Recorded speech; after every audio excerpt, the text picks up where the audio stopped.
Hello everyone, welcome to this next video from questions from integral equations. The question is, if phi is the solution of this equation is given to us, then they are asking what is the value of phi of log 2. Out of these four values, what is the value of phi log 2? So for that we need to calculate what is the value of phi of x. That is, we need to solve this equation, right? So what type of kernel is given to us?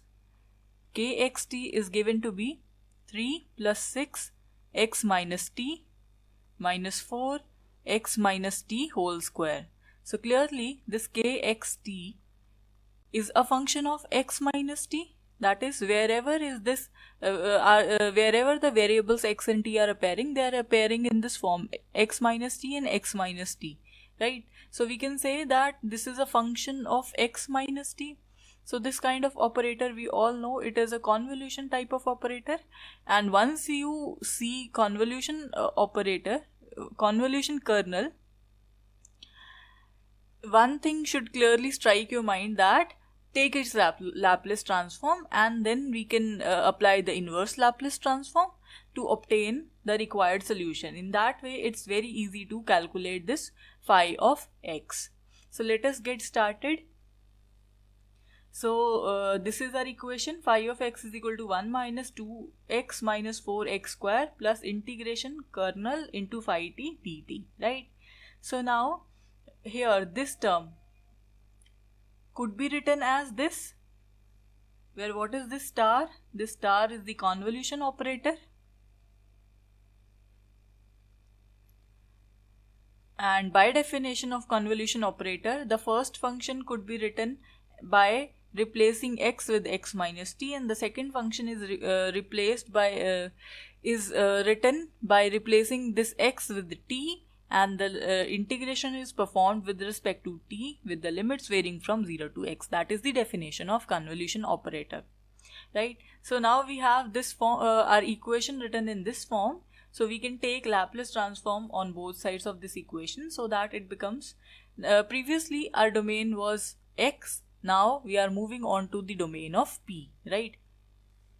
So applying the Laplace transform, we are converting, we are moving to p domain.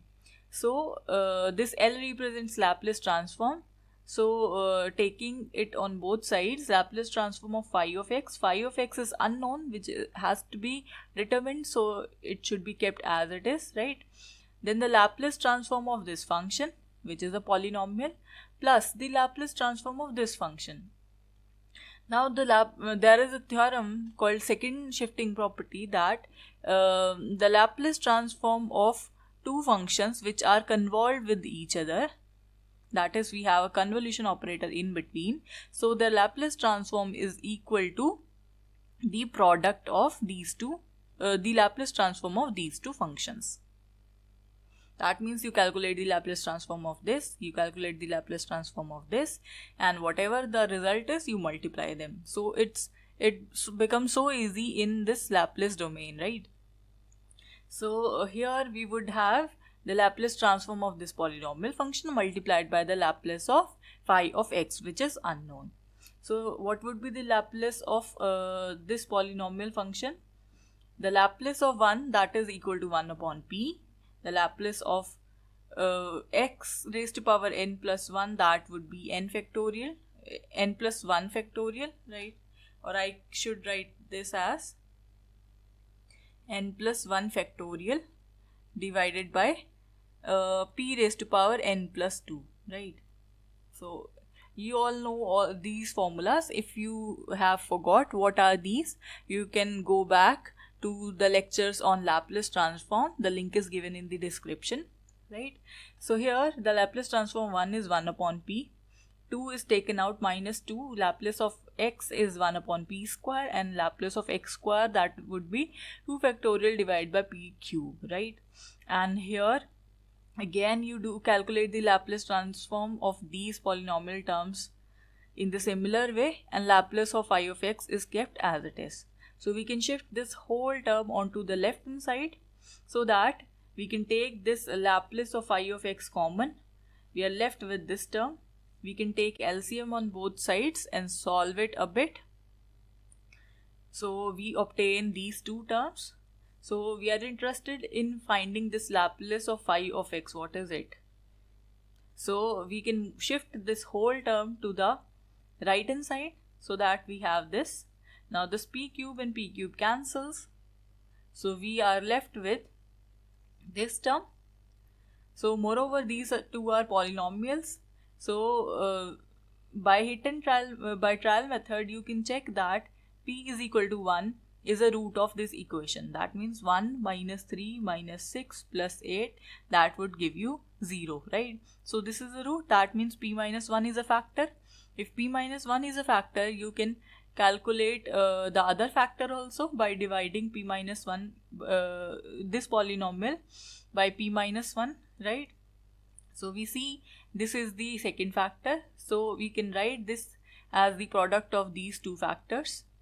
So this is this. So this factor cancels with this. So we are left with 1 upon p minus 1. So now in order to calculate what is phi of x, we have to again move back from this domain p back to our domain x, because the answer is required in this domain only, right? By applying the Laplace inverse. So we apply this Laplace inverse on both sides. So this terms here on the left becomes phi of x only, and on the right we have Laplace inverse of 1 upon p minus 1. Now there is no formula as such for calculating the Laplace inverse of 1 upon p minus 1, but we know what is Laplace inverse of 1 upon p. It is equal to 1, because Laplace of 1 was 1 upon p. But we have a result called first shifting property. What is it? It states that if you have something like e to the power ax multiplied by something, then what you do, you first calculate the Laplace of this f of x. Whatever is that, you just replace p with p minus a, where what is this a? A is the coefficient of x in e to the power ax. So that is it. So here we have p minus 1, that means our a is equal to 1. So that means here it should be e to the power 1x multiplied by the Laplace of 1 upon p, and what is it? It is 1. So our answer finally is e to the power x. So that is phi of x. So now look at our question, what they are asking. They are asking what is the value of phi of log 2. We have phi of x is equal to e to the power x. Therefore phi of log 2 would simply be e to the power log 2, and that would be 2. So option A would be the correct option. That is it for this video. Thank you for watching.